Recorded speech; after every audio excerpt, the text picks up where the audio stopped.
Meus irmãos, graça e paz. Quanto tempo faz que eu estive aqui desse lado, sem ser aqui, né? Aqui. Desde março. E fui pego de surpresa pelo pastor. E tinha sido um combinado, mas foi meio que surpresa. E hoje eu estou aqui para falar para vocês sobre o maior dia da história, o maior dia de todos. Falar sobre o maior dia de todos faz a gente pensar em dois significados, né? Ele pode ser o maior dia no sentido de comprimento, né? Ele durou mais que 24 horas. Ou então o maior dia no sentido de importância. Para o rapaz que vai editar o vídeo, esse é o título do vídeo, o maior dia de todos. Sou eu mesmo que vou editar, né? A gente pode começar pensando sobre como o mundo pensa que foi o maior dia de todos. Enquanto tinha internet lá em casa, que para vocês que não sabem, eu estou sem internet há 2 dias, eu estava fazendo umas pesquisas, realmente sobre biografias, história, tudo, e eu encontrei qual é a maior frequência de relatos sobre o maior dia do mundo, o maior dia da história. E esse dia, eu nem abri o computador rapidinho. Esse dia, ele é relatado como dia 6 de junho de 1944. Se você é professor, provavelmente você sabe, Cícero ali que fala em grego, tudo. Você já deve ter percebido que esse é o dia em que começou a terminar a Segunda Guerra Mundial. E para o mundo aí fora, realmente, esse é o dia mais importante da história. Informações sobre esse dia. No dia 6 de junho de 1944, o dia D, foram mobilizados mais de 155 mil homens das tropas aliadas para poder derrotar os nazistas. Naquele dia foram utilizados 14.200 barcos, pelo menos, isso o que tem registrado. Foram utilizados 600 navios e alguns milhares de aviões. Isso dá muita gente, dá muito dinheiro, dá muito recurso. Isso tudo para que houvesse paz novamente aqui na Terra, para que houvesse paz entre os homens que haviam perdido a paz há pelo menos uns 4, 5 anos já. E a gente pensar nisso, sobre tempo, né, é uma coisa assim que nos toca muito. Se você pensa que você estava vivendo naquele período, na época de 1944, e você estava vivenciando uma guerra há 5 anos, provavelmente você não sentiu como se fossem apenas 5 anos. Hoje, a gente olha para trás e diz, foi só 5 anos, nem demorou tanto assim. Mas para quem estava vivendo, eu acho que cada dia era como se fosse 5 anos. Você viveu 5 anos por 5 anos várias vezes. E pensando nisso, especialmente nos homens que desembarcaram no dia 6 de junho de 1944, lá na guerra, a gente pode pensar o que passou na cabeça daqueles 155 mil homens dispostos a morrer para que houvesse paz.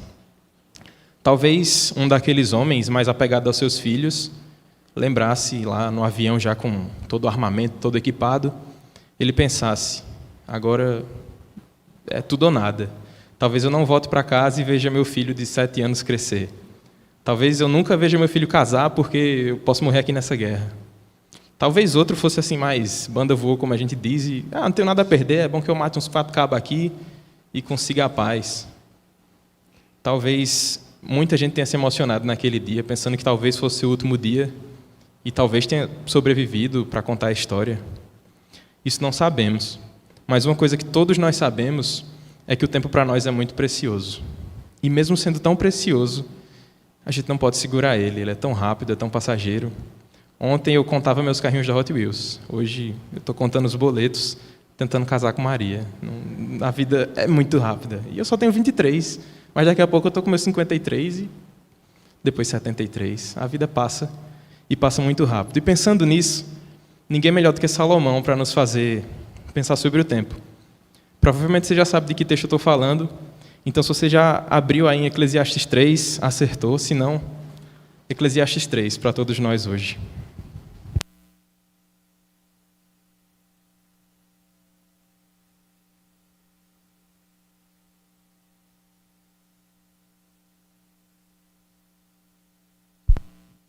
A gente vai ler somente os 8 primeiros versículos do 3º capítulo de Eclesiastes. Um texto muito conhecido, muito lido, mas dificilmente alguém entende esse texto de verdade e aplica ele na sua vida com sinceridade. Então vamos ler e que o Espírito nos ajude a entender, a aplicar em nossos corações realmente essa verdade do Evangelho.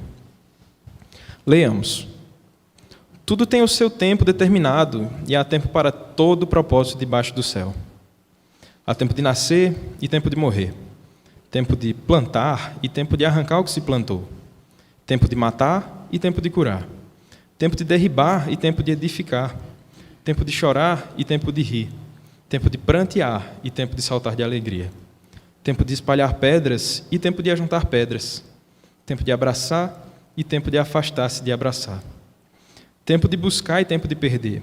Tempo de guardar e tempo de deitar fora. Tempo de rasgar e tempo de coser. Tempo de estar calado e tempo de falar. Tempo de amar e tempo de aborrecer. Tempo de guerra e tempo de paz.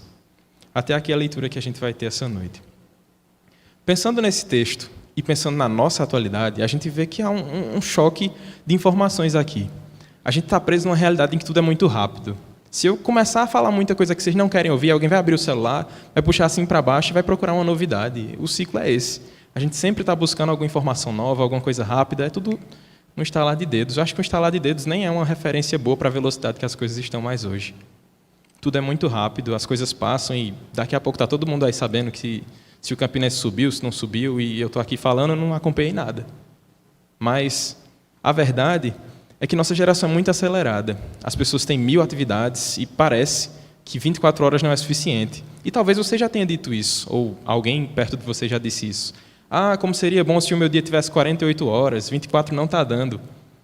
Mas a verdade é que a gente corre tanto nessas 24 horas, a gente faz tanta coisa para nós nessas 24 horas, que a gente esquece qual o sentido do tempo que a gente tem. Por que o dia tem 24 horas? O que é que eu tenho que fazer nessas 24 horas? São elas as 24 para investir em mim mesmo? Para investir em relacionamento somente no trabalho? Há um significado, há um propósito em tudo isso. E é o que a gente pretende perceber nessa noite. Porque se a gente não perceber o que a gente está fazendo com o nosso tempo, a gente vai ser semelhante ao homem sem Deus, que ele corre, mas é como Salomão vai dizer repetidas vezes, ele está correndo atrás do vento. É tudo vaidade. E o homem que vive correndo atrás do vento, infelizmente só tem um final. Ele corre, e no final ele se cansa e percebe que a corrida dele não valeu de nada. Mas a mensagem que Salomão vai nos trazer essa noite, que já trouxe há muito tempo, mas pretendo repassar essa noite, nos mostra que há esperança para nós e que o tempo que nós temos aqui deve ser vivido para o Senhor. Vamos fazer uma oração e, em seguida, continuamos com o texto. Senhor Deus, te pedimos que a Tua palavra seja anunciada e somente ela, que jamais haja espaço para pensamentos meus ou qualquer coisa que venha do meu coração. Somente aquilo que for da Tua palavra deve ser anunciado, Pai. Te peço que molde os Teus ouvintes para que possam ouvir o Evangelho pregado. Capacita-nos para que possamos realmente receber as verdades da Tua palavra. Não somente receber, mas aplicar, amar essa verdade. Essa é a nossa oração em nome de Jesus. Amém. Meus irmãos, o contexto do livro de Eclesiastes é um pouco assustador e um pouco engraçado. Você sabe da história. Salomão ele tinha de tudo, e tudo em abundância, e de tudo ele experimentou um pouco. E ao experimentar todas essas coisas, ele simplesmente diz, é vaidade. Não serve de nada debaixo do sol. É vaidade. E os 2 primeiros capítulos falam sobre isso. Ele experimentou as riquezas, as decorações, a beleza da vida, experimentou o trabalho, as mulheres, e em tudo ele disse, isso é vaidade, isso é correr atrás do vento. E agora no capítulo 3, ele começa com essa poesia, que é tão recitada, que você já provavelmente já viu até em casamentos, aí, em situações diversas, mas que há um significado muito profundo para nós. Do homem que diz que tudo é vaidade, agora ele fala sobre o tempo. Ele fala sobre como podemos viver nessa feira de vaidades, como diria João Banha. Como a gente pode viver nesse mundo. E, mediante isso, eu pretendo apresentar 3 verdades que estão nesse texto, para que a gente possa viver melhor a vida aqui debaixo do sol. A primeira verdade que a gente vai perceber está no primeiro versículo. Ela diz o seguinte, não fomos deixados ao acaso. A nossa vida não está lançada à nossa sorte. A segunda verdade que vamos ver está nos versos 2 a 8, a primeira parte do verso 8, que diz que o plano de Deus envolve toda a nossa realidade. Ou seja, não há um aspecto da nossa vida que Deus não tenha domínio. E o terceiro e último ponto que veremos é que há um Deus maior do que o próprio tempo, que é na última parte do último versículo que lemos, o verso 8. Então, dando início a essa primeira verdade, que diz que não fomos deixados ao acaso, eu faço uma pergunta. E se você acordasse filosófico um dia, você acordasse assim meio Cícero, meio pensativo, reflexivo, pensando assim, por que eu estou fazendo o que eu estou fazendo? Por que eu estou correndo atrás do que eu estou correndo? E se, na verdade, não for a minha correria, não for o meu esforço que garante as coisas? Se Cícero pensasse ali, rapaz, eu acho que no fim não fui eu que ganhei Elias por meu mérito. Eu acho que Elias realmente foi um presente de Deus na minha vida. Eu acho que o meu trabalho foi um presente de Deus na minha vida. Não é só porque eu sou inteligente ou estudioso. Eu acho que a minha inteligência e o meu ser estudioso não vem de mim. Isso seria bom ou seria ruim para você? Seria assustador você descobrir que, na verdade, tudo que você tem de bom não é seu e não vem de você? Ou seria confortante você descobrir que não foi você que fez tudo isso? Salomão, ele nos consola nessa leitura. No primeiro versículo, ele diz: tudo tem o seu tempo determinado, e há tempo para todo o propósito debaixo do céu. Quando a gente lê esse versículo, tem duas interpretações que são muito diferentes, mas que uma é muito conhecida e a outra é a certa. A primeira, que é muito conhecida, e eu cresci ouvindo essa, é: meu filho, tenha calma, vai dar tempo para tudo na sua vida. Você vai ter tempo para tudo. Vai ter tempo para namorar, vai ter tempo para casar, porque há tempo para tudo determinado debaixo do céu. Então, fique tranquilo, vai dar tempo. E a segunda interpretação, que mostra que a primeira está errada, é que há tempo determinado para todas as coisas. Há um Deus que determinou todas as coisas. Não as coisas que eu quero, mas as coisas que Ele determinou. E essa é a verdade que a gente precisa entender nesse primeiro versículo. Por que é verdade que há tempo determinado por Deus e não tempo de sobra para todas as coisas? Porque nem tudo que eu sonho vai acontecer. Talvez eu nunca case. É um sonho que eu tenho, mas e se eu não casar? Talvez eu nunca vá para o seminário. Talvez você nunca aprenda aquele idioma que você pretende aprender. Talvez você nunca faça aquela viagem dos sonhos. Porque isso são nossos propósitos. E aqui não diz que há um tempo determinado para tudo que você determinou debaixo do sol, debaixo do céu. Pelo contrário, é que tudo já foi determinado debaixo do céu e não foi por nós, foi por Deus. E ao percebermos isso, aquela pergunta do acordar filosófico ou entra em choque, em colapso, ou você é consolado. Se ao acordar filosófico e você se deparar com um Deus que controla todas as coisas, você fica nervoso, você precisa realmente correr para Cristo e encontrar conforto nele. Mas se assim como eu, você se alegra porque você não está no controle das coisas e sim Deus que está, você foi encontrado por Cristo. Nós precisamos entender que essa é a verdade que nos conforta acerca do tempo. Há um Deus que controla toda a verdade, que controla toda a história, que controla todo o tempo. E isso também diz respeito a nós. Isso não é algo cósmico e universal que não toca no seu coração. Isso toca no seu coração quando você percebe que nem todas as coisas são do jeito que a gente quer que seja. Por exemplo, há 4 estações em um ano. Isso eu não preciso provar a você, você experimenta. Aqui em Campinas são quente, quente, mais quente e mais do que antes. Mas em outros cantos tem as 4 estações normais. E isso não é o homem que decide, isso é o próprio Deus que decide. E prova disso na vida do homem é que desde a eternidade Deus sabia aquela alegria que você ia sentir. Desde a eternidade Ele projetou aquela alegria que você ia sentir quando seu coração foi penetrado pelo Evangelho. Aquele calor que você sentiu, aquele fogo que te aqueceu e que talvez esteja aquecendo até hoje. Aquela alegria incomparável de receber Cristo como Senhor e Salvador. Aquilo já tinha sido determinado por Deus, porque há um tempo determinado para todas as coisas. Deus sabia aquela dor e aquela lágrima que ia cair quando você perdeu seu familiar querido, talvez seu pai, sua mãe. Deus sabia de todo o seu pranto. A sua dor não foi uma surpresa na história que aconteceu de repente. Tudo isso, na verdade, já estava determinado por nosso Deus. Ele determinou também a alegria que você sentiu quando viu o rosto da sua esposa dizendo sim para você. Quando seu filho nasceu com aquela carinha que você acha bonito, mas outras pessoas vão dizer que é de joelho. Mas Deus sabe a sua alegria. Ele sempre soube que você ia sentir aquela alegria naquele dia específico. E isso acontece porque não estamos largados ao acaso. Se a vida toda fosse um conjunto de aleatoriedades, qual o sentido de ter alegria nessas coisas? Qual seria o sentido de você ter tanta emoção, tanto sentimento, se tudo acontece por sorte? Mas há um Deus que controla o tempo. Há um Deus que está acima de todo o sol, que está acima dessa vida aqui. E isso, para nós, é um pouco assustador, porque nos faz pensar que a vida é cheia de ritmos. Um dia você está no ritmo mais lento, talvez ali quando você nasce, que a sua preocupação é apenas comer e fazer sua necessidade. Mas quando você cresce, sua vida vira uma correria, parece que você não está mais dançando aquele ritmo lento que você estava dançando, e agora está tudo super agitado, você tem muitas coisas na cabeça e parece que se você parar um instante, tudo vai desabar.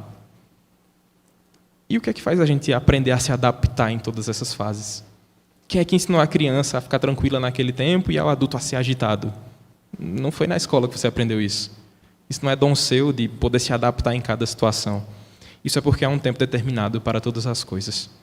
Há um Deus que escolheu em que ritmo você estaria hoje, em setembro, que sabe o ritmo que você vai estar em dezembro ou mais para frente. E pensar nesses ritmos revela que, na verdade, a gente está numa fase de espera na nossa vida. Hoje, estou esperando, por exemplo, dia 2 de outubro, quando eu vou fazer a prova para ver se eu vou passar novamente no seminário ou não. A nossa vida é assim, eu não posso adiantar as coisas. Outro exemplo, você está doente. Você não pode dizer, vou ficar bom agora, e ficou bom agora. Você tem que esperar um atendimento. Se você não souber também se curar, né? Vai que você consegue. Mas se você não tem o dom da cura, se você não sabe se curar, você vai para uma fila, espera um atendimento, e aí você toma um remédio, e depois você fica bom. Isso mostra a nossa limitação diante de todas as coisas. A gente precisa esperar. E pensar nisso, na espera, mostra que, na verdade, a gente não está no controle de nada. E saber que não estamos no controle de nada revela que há um anseio por mais. Se toda a vida fosse um conjunto de coisas aleatórias, qual seria o fim do homem? O que é que acontecia depois? Não sabemos. Mas porque a gente tem esse desejo, essa espera, esse algo mais que a gente clama, a gente sabe que aqui nesse mundo somos apenas passageiros. A gente tem um propósito para além disso aqui. E essa é a verdade que Salomão está querendo nos ensinar no primeiro versículo, no primeiro trecho aí desse capítulo. Para a gente ilustrar um pouco essa ideia, a gente pode lembrar dos povos pagãos. Pense, por exemplo, no povo do Egito, que tinham deuses para toda sorte de eventos e acontecimentos da vida. Tinha o deus da guerra, em que eles faziam sacrifício ao deus da guerra lá, e ele fortalecia os soldados para que eles vencessem a batalha. Tinha um deus que eles faziam sacrifício, por exemplo, para encher o Nilo, e através da cheia do Nilo haver prosperidade e fartura. Então, apesar de parecer algo muito bonito, eles tinham vários deuses e adoravam a todos os deuses, na verdade, eles eram o soberano no fim das contas. Eu ofereço ao Deus e agora ele está me devendo, então agora eu estou no controle novamente da situação. Mas conosco não é assim. Você pode tentar sacrificar o que quiser aí, Deus não vai te dever nada. Ele não está em débito com você. Pelo contrário, com toda a nossa vida, estamos em débito com o Senhor, se não for por Cristo. Mas no mundo moderno isso não é muito diferente. Eu falei do povo do Egito, por exemplo, e conosco também é assim. A gente vive uma correria tão desenfreada que a gente pensa que está tudo na nossa mão mesmo. Você tem tantos ministérios aqui na igreja, você tem tantas atribuições, que parece que se você não estiver aqui, vai parar. A igreja fecha porque pastor Flauber ficou doente. Não é assim. A gente precisa entender que há um tempo determinado para todas as coisas e que há um Deus por trás do tempo, um Deus que está acima do tempo e controla todas as coisas. Assim sendo, a gente não é a mola propulsora do universo. Ele o é. E, por isso, a gente precisa descansar nesse Deus que revela a nossa pequenez, que revela a nossa limitação, que revela que precisamos de alguém que nos socorra, que precisamos de alguém que preencha esse vazio, essa sede que a gente tem de significado, de sentido, dessa vida vazia que Salomão estava reclamando, dizendo tudo é vaidade, nada faz sentido. E qual o sentido disso tudo? É essa busca por mais que nós temos. Se tivesse crianças aqui, eu poderia dizer a eles que a vida é feita de fases e você precisa viver cada uma delas com um tempo determinado. O que isso quer dizer? Que há ocasião para todas as coisas. Uma criança, por exemplo, Guilherme, filho de Léo, ele não precisa se preocupar com os boletos. Léo está se preocupando com isso. André está se preocupando com isso. A preocupação dele é outra, é tirar nota boa para poder mostrar ao pai que está valendo a pena o sacrifício dele. E assim sendo, a gente tem que viver cada fase com o seu fluxo determinado. Assim sendo, nós jovens, nós adultos, nós que já passamos da fase de adultos e estamos no meio termo, também precisamos entender que a vida é muito mais do que o que eu penso, do que eu faço ou do que eu quero buscar? Qual o sentido de eu estar correndo atrás loucamente de, sei lá, todas as atividades da minha faculdade e não estou conseguindo viver para Deus de forma adequada? Qual o sentido de uma correria de 24 horas do dia que eu vivo para mim mesmo e não consigo dedicar a Deus 15 minutos de uma leitura sincera da palavra dele? Por que a gente tem tanto tempo para passar no Instagram, 4 horas, 6 horas, 8 horas, sem perceber, e 15 minutos de oração, a gente dorme, cochila? Porque a gente tem outras prioridades. A gente não tem percebido que há um tempo determinado para todas as coisas. A gente pensa que nós determinamos o tempo sobre todas as coisas. A verdade é que há muita beleza aqui nessa terra. A gente rapidamente se apaixona por tudo. Você pode ser um amante da natureza e aí a natureza te prende aqui. Você pode ser um amante da comida e a comida dessa terra te prende aqui. Você pode ser um amante dos amores dessa terra e os amores dessa terra te prendem aqui. Mas tudo isso passará. Apenas o que vem da palavra de Deus, apenas a verdade do Evangelho permanecerá para sempre. E isso é o que deve prender nossos olhos. A gente pode desfrutar das riquezas que esse mundo nos oferece, do que for lícito. Mas há algo mais para nós. Que cada gota que a gente recebe aqui dessa graça que a gente já recebe nessa vida não sirva para matar a nossa sede. A gente não tem que se saciar com a gota que Deus já tem dado. A gente tem que desejar a fonte que Ele tem mostrado. Há algo mais para nós. Há uma eternidade em que vamos poder saciar toda a nossa sede de graça, de sentido, de significado. Essa eternidade em que vamos passar todo o tempo louvando ao nosso Deus. Uma segunda aplicação que eu já faço nesse primeiro ponto é que as frustrações da vida são inevitáveis. Quando Salomão diz que há tempo para todas as coisas, ele não está dizendo que há tempo para todas as coisas boas, não. Há tempo para todas as coisas mesmo. Sabendo disso, vai ter um tempo em que você vai chorar. Vai ter um tempo em que você vai passar pelo deserto e talvez você nem entenda. O que é que está acontecendo, Deus? Eu estava lá na tua casa e agora minha vida está desabando. Mas por saber que há um tempo determinado para todas as coisas, há um tempo também que o deserto acaba. Há um tempo em que a nuvem cinza passa também e o sol aparece novamente. E eu não estou dizendo isso aqui no sentido de triunfalismo, de que a dor que você está sentindo aí vai passar, a doença que você tem vai ser curada. Não estou dizendo isso. Talvez a doença que eu tenha me leve ao óbito. E esse vai ser o sol nascendo na minha vida de novo. Lembrar que a nossa vida aqui é simplesmente passagem, é passageira, que há algo mais para nós, nos faz buscar esse algo mais, e não a cura aqui somente, a prosperidade aqui somente. A gente busca o que é eterno, porque isso está eternamente acima do tempo. É como disse o apóstolo Paulo lá em Filipenses 4,13, posso todas as coisas naquele que me fortalece. E quando ele diz isso, ele também não está sendo triunfalista. Ele não está dizendo, você vai vencer todas as situações difíceis. Você vai passar por cima de tudo com um sorriso no rosto. Ele não está dizendo isso. Ele está dizendo que, amparado na força que o Senhor tem nos dado, que amparados na força que há no Senhor, podemos enfrentar qualquer situação. Seja um tempo de alegria ou um tempo de tristeza, um tempo em que seu armário está cheio ou que está vazio. Você pode passar por tudo isso no Senhor. E esse é o entendimento que devemos ter desse primeiro ponto. O segundo é que o plano de Deus envolve toda a nossa realidade, que não há um aspecto da nossa vida em que Deus não tenha controle e exerça sua soberania. Vamos ler novamente do verso 2 até o verso 8.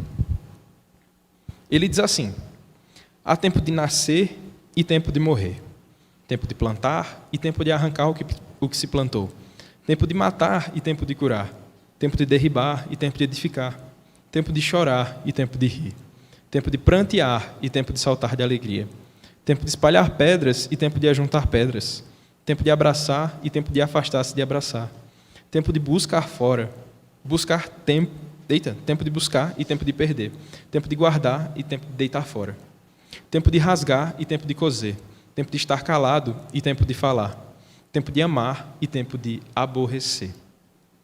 Vejam, aqui Salomão trouxe vários pares, precisamente 14 pares de opostos na nossa vida. O que Salomão estava pretendendo aqui não era demonstrar toda a vida humana em 7 versículos, 8 versículos. Ele estava pretendendo mostrar uma completude da vida e mostrar que nisso Deus tem domínio. Seja na vida, no nascer, no morrer, no plantar, no colher, Deus tem domínio sobre todas essas coisas.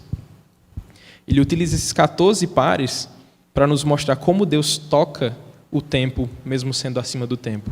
Como ele toca o homem pequeno, num espaço de tempo que 70 anos, 80 anos, tem o toque do Deus que é acima do tempo. Alguns estudiosos vão afirmar que Salomão aqui está falando de forma metafórica, que quando ele fala de nascer, ele está falando do nascer espiritual, e do morrer, ele está falando de quando você morre para o pecado. Essa é uma interpretação tanto quanto forçada. E a gente vai perceber que, na verdade, Salomão está sendo simples. Ele está realmente dizendo que Deus tem domínio sobre todas as situações da vida do homem. E, dando uma olhada rápida nesses pares, a gente pode perceber que o primeiro par é nascer e morrer, e plantar e arrancar o que se plantou. Isso nos mostra que, na verdade, Deus tem todo o domínio sobre a vida humana. Que do nascer ao morrer, Deus está presente. Ele não está só no nascer e só no morrer. Que todas as situações que estão nesse pequeno intervalo são propósitos de Deus em nossa vida. Até mesmo dos vegetais, como ele está mostrando aí, está tudo debaixo da soberania do nosso Deus. Isso deve nos trazer alegria. Porque saber que o Deus que é eternamente mais complexo do que nós se inclina para cuidar de um pecador que dura um intervalo minúsculo de tempo ao longo de toda a eternidade nessa terra. E a gente precisa entender que todos esses pares estão falando de alguma situação da nossa vida. Seja o matar e curar, o derrubar e edificar, que está falando sobre os nossos trabalhos, sobre as nossas dores, tudo isso tem a mão de Deus. Se você olha para esse matar e curar, derrubar e edificar, você lembra da vida de Jó, em que ele tinha fartura de todas as coisas e simplesmente num dia, numa sequência de dias, ele perdeu tudo. Todas as notícias ruins vieram acumuladas, mas Deus mostrou que o que ele precisava, ele já tinha, que era a presença do próprio Deus, que era a esperança no próprio Deus. A gente pode perceber, por exemplo, quando ele fala de chorar e rir, ou prantear e saltar de alegria, no verso 4, que a providência de Deus nos envia esses tempos de alegria ou os tempos de tristeza. Isso tudo é propósito dele, nada está acontecendo por acaso. Você não está sozinho aqui, Deus deu corda e deixou tudo abandonado. Pelo contrário, ele está no controle do tempo que você está sorrindo e do tempo em que você está chorando. Isso é fruto da mão bondosa do nosso Deus. Saber disso nos consola, sabendo que a lágrima que derramamos não vai durar por toda a eternidade. A alegria que temos aqui também não vai durar por toda a eternidade, mas a alegria que vem dele vai durar para sempre. O que recebemos dele, isso sim, permanecerá. A gente vê aí no verso 5 que há tempo de espalhar pedras e tempo de juntar pedras, tempo de abraçar e tempo de se afastar. Pensando nisso, a gente pode lembrar da situação que a gente está vivendo, em que as pessoas têm evitado o abraço. Por quê? Porque as pessoas são apáticas? Não. Porque é oportuno que assim seja. Como ele estava dizendo lá no verso 1, há tempo determinado para todas as coisas.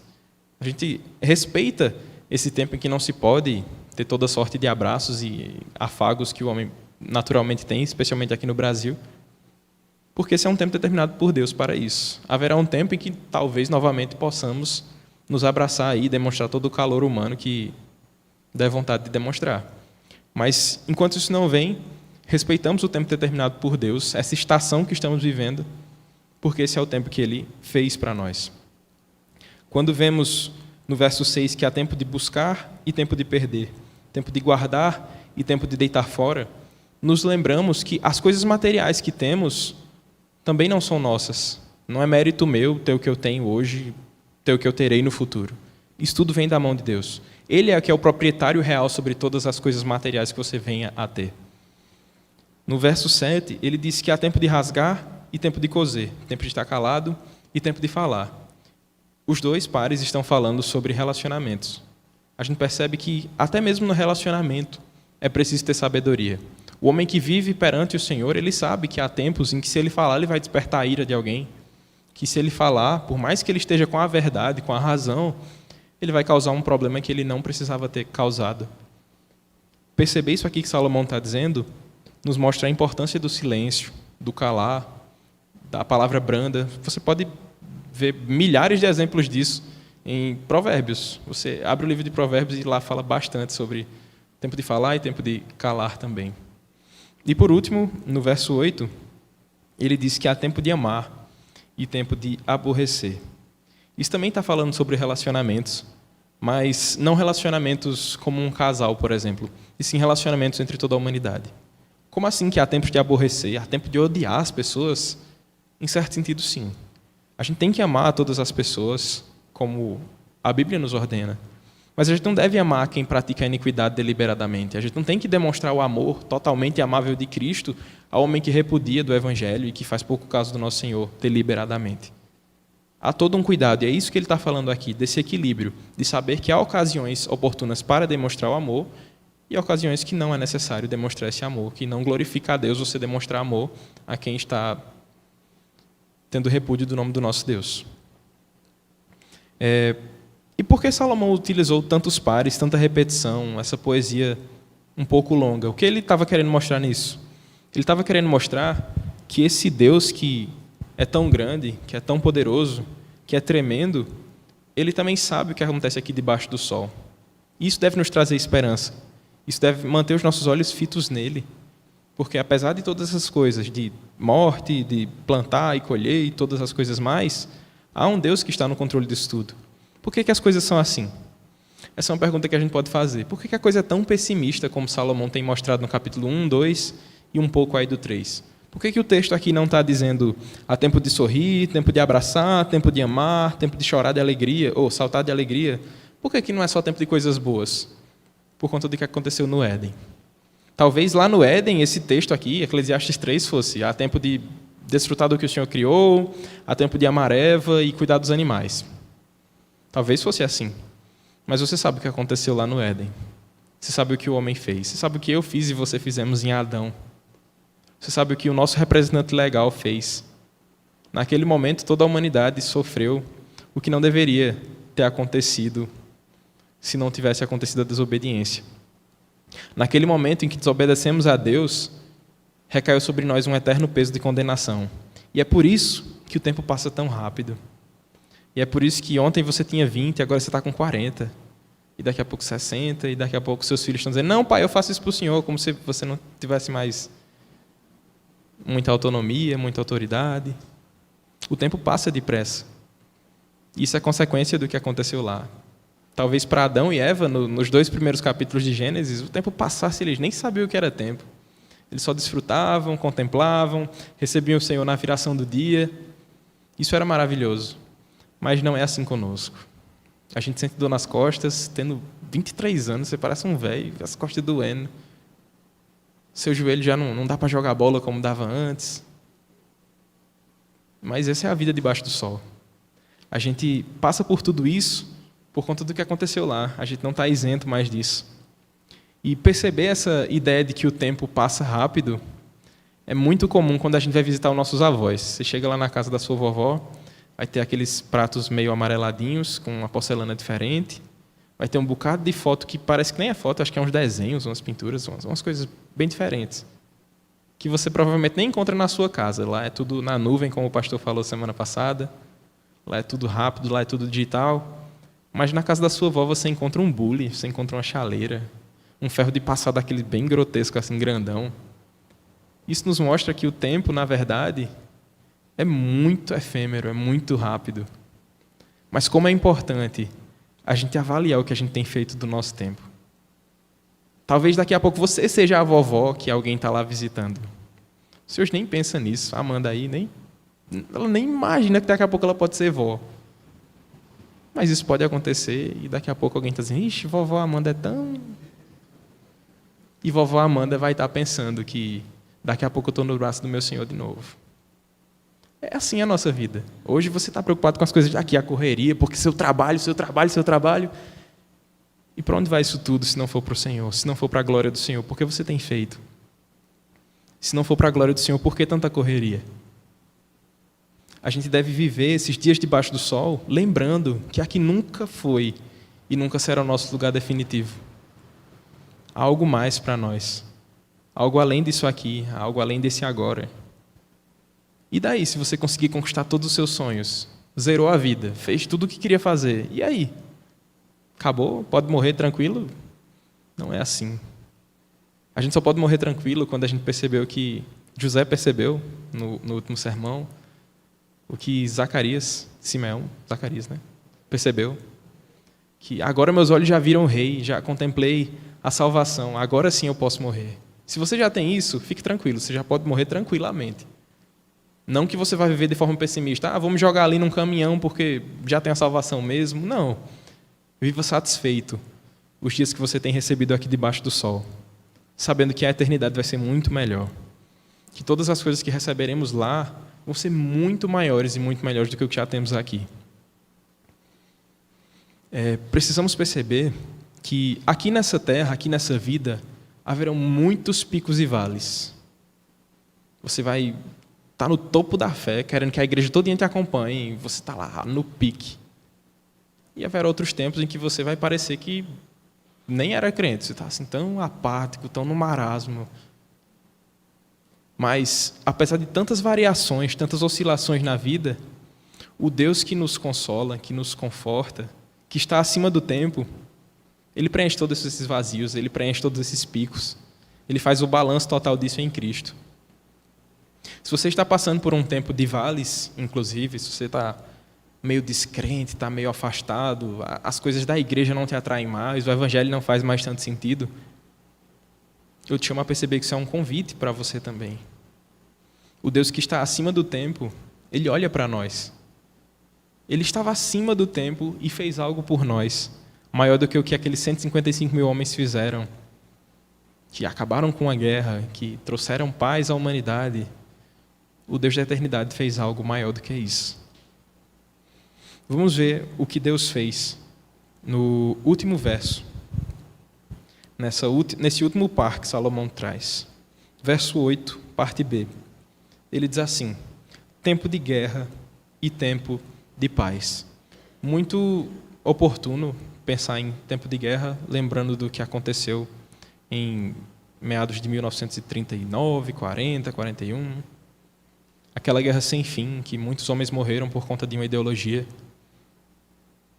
Muito sangue foi derramado, muitas vítimas foram feitas. Mas preciso te lembrar que aquela não foi a maior guerra que a humanidade já viveu.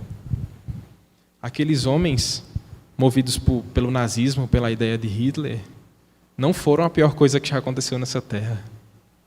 Há uma guerra muito pior, que tem acontecido todos os dias quando nasce um novo pecador.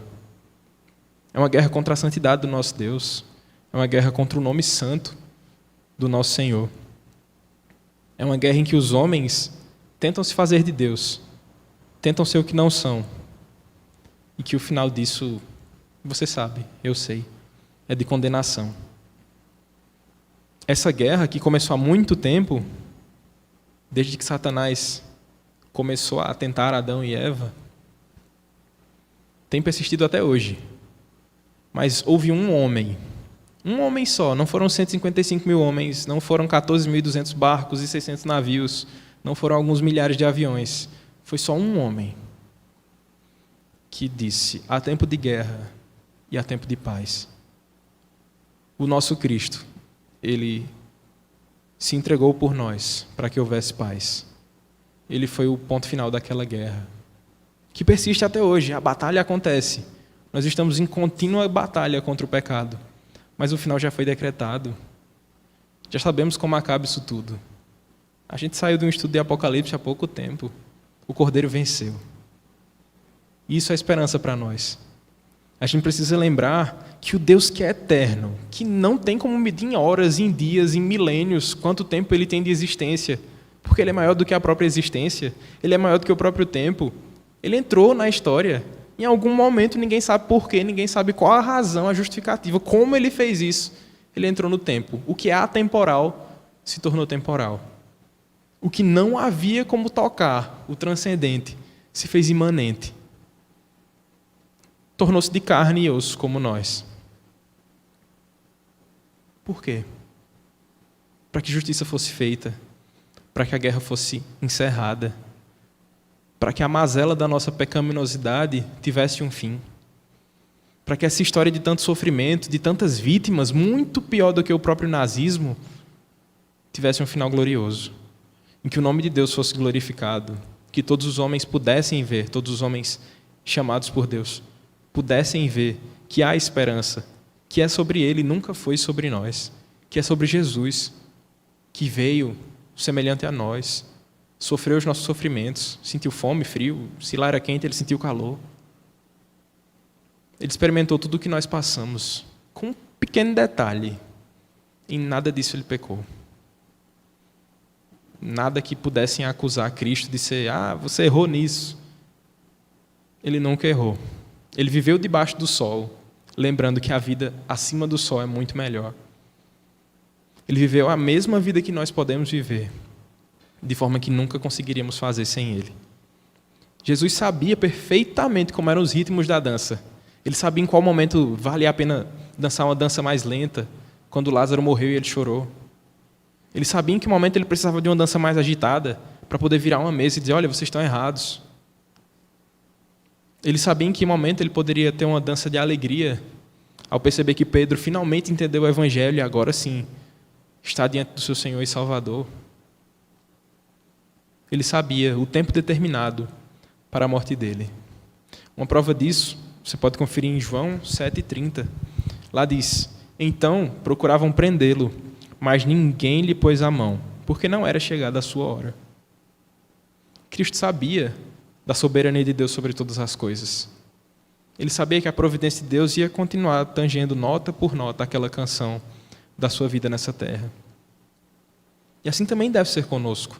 Você precisa lembrar que cada centímetro da sua vida tem um toque de Deus. Nada está acontecendo por sorte, por acaso, porque você é bom. Nada está acontecendo por sua causa, mas por causa dele. Ele que tem guiado tanto o sofrimento que você tem enfrentado ou a alegria que você está passando. Se a gente pudesse transformar esse capítulo 3 aqui na história de Jesus, ele teve tempo para almoçar e tempo para conversar com os discípulos. Ele teve tempo para chorar a morte de Lázaro, teve tempo para ressuscitar Lázaro. Não porque Jesus sabia administrar as horas dele necessariamente, mas porque ele viveu o propósito de Deus. Ele seguiu os ritmos da canção que Deus o propôs. E assim precisa ser também conosco. Lá no jardim, a canção se tornou uma canção de guerra. Os homens que desfrutavam da canção de paz, que viviam no ritmo da graça do Senhor, Adão e Eva, começaram a ouvir um som mais pesado, uma batida mais forte, que dizia, saiam daqui. Vocês não são mais dignos desse jardim. Agora vocês vão ter que suar aí, a mulher vai sentir dores no parto, e mediante o seu trabalho você vai conseguir o que comer. E agora que fomos lançados nessa feira de vaidades que é esse mundo, nós somos tentados por toda sorte de mazelas. Você é tentado por poder, dinheiro, sexo. Tudo isso é atraente, tudo isso é tentador ao homem comum, a mim, a você. Mas se a gente olha para Cristo, a gente vê como essa guerra acaba. Se a gente olha para o caos em que a gente está vivendo e lembra de que em algum dado momento, na plenitude dos tempos, como vai dizer a Escritura, Cristo falou, tetelestai, está consumado. Acabou. Não há mais para que tanta correria, não há mais para que tanta morte, tanta guerra, tanta confusão. Está consumado. A dívida foi paga. O escrito de dívida enorme, o maior boleto de todos os tempos, que dizia que sou pecador e estou condenado ao inferno, foi rasgado por nosso Senhor. Não porque ele foi imprudente e chegou e rasgou, mas porque ele pagou mesmo em nosso lugar. Naquele dia, o Filho de Deus tornou-se homem como nós. Naquele dia, o Filho de Deus tornou-se o Cordeiro que foi imolado, que foi sacrificado. Naquele dia, o sangue de Cristo foi derramado para que o nosso sangue não experimentasse a morte eterna. Naquele dia, Cristo passou o maior dia de todos, tanto em intensidade quanto em tempo. Você sabe que ao terceiro dia Cristo ressuscitou. Mas imagina se fosse você experimentando o que ele experimentou. Naquele momento, Cristo experimentava o hálito da ira de Deus. A condenação que nós nunca vamos saber o que é. Há uma canção que diz, eu nunca saberei o preço dos meus pecados lá na cruz. Eu acho que o cantor estava querendo dizer isso. Eu nunca vou saber o que Cristo passou ali. Eu posso até entender, ele foi pendurado, ele teve os cravos nas mãos, a coroa de espinhos, chicotadas, vinagre. E isso já é dor bastante, que eu não sei como é. Mas há algo além disso, que eu nunca vou conseguir entender.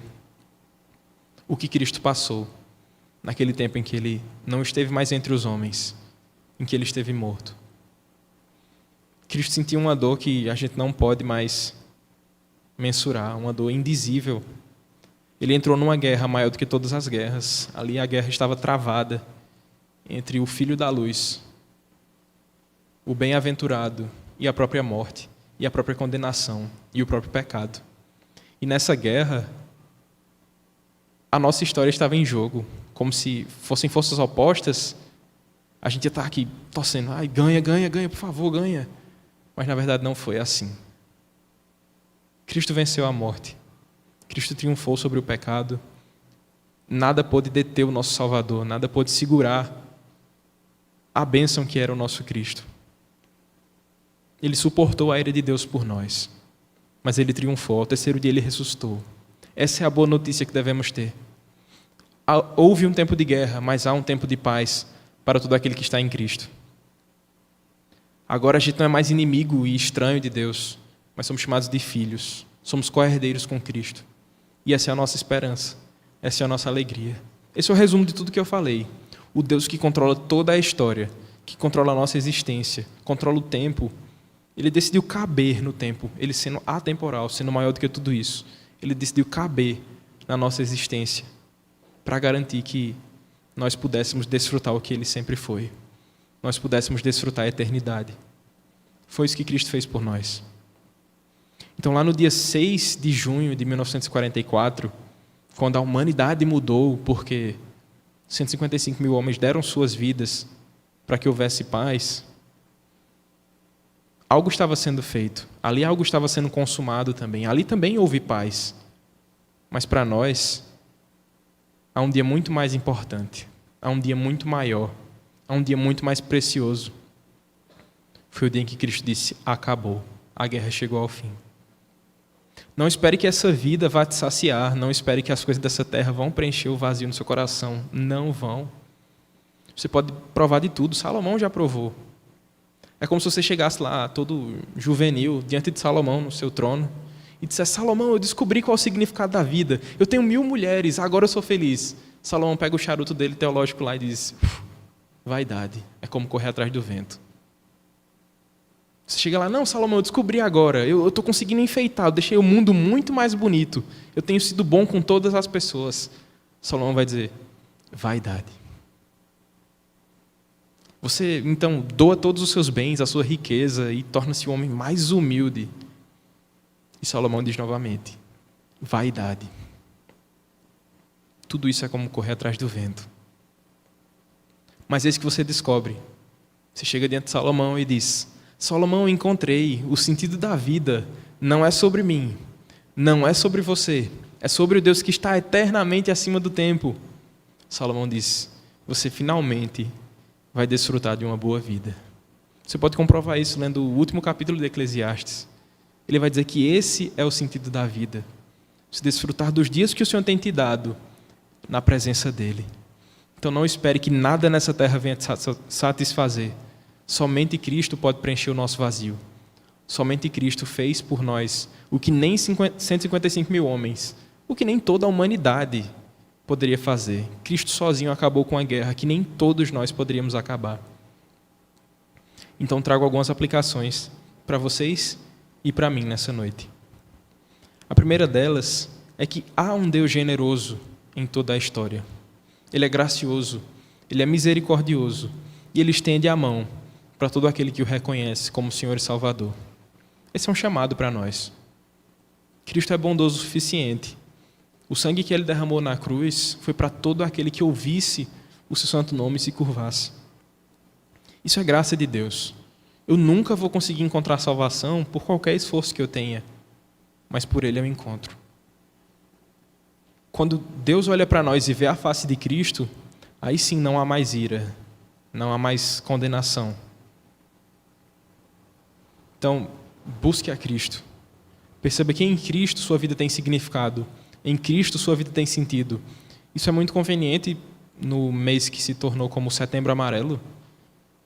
Sua vida que talvez esteja sem sentido, você talvez tenha pensado em tirar sua vida diversas vezes ao longo dela. Há um sentido nisso. Há um sentido nessa vida tão fugaz, tão passageira, tão rápida, E esse sentido é o nosso Deus. É sermos aperfeiçoados à imagem de Cristo.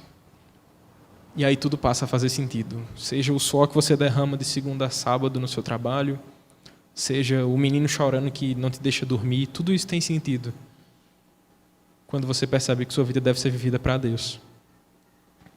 Uma segunda aplicação é: lembre que os dias mais sombrios, eles também são de Deus. Os dias mais frios, a noite que você se sente mais sozinho, talvez você tenha perdido alguém querido, talvez você tenha chegado agora numa cidade nova e está se sentindo sozinho. Há um Deus que traz consolo ao seu coração. Nem todos os homens do mundo, se te abraçarem ao mesmo tempo, podem promover o calor que o amor de Deus pode nos promover. Nem todo o amor dos homens pode nos dar o amor que Cristo nos deu, de uma vez por todas. Lembre sempre disso. Os dias mais sombrios também são de Deus. Os dias mais ensolarados também são dele. Mas nada disso é definitivo. Há algo além. O nosso coração clama por mais. E esse algo mais está eternamente acima do tempo.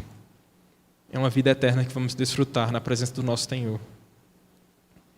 Por fim, a mensagem do livro de Eclesiastes é que o homem busca satisfazer esse desejo por sentido, por eternidade, mas a gente naturalmente tenta preencher isso com toda sorte de coisas criadas e nada disso vai satisfazer o nosso coração.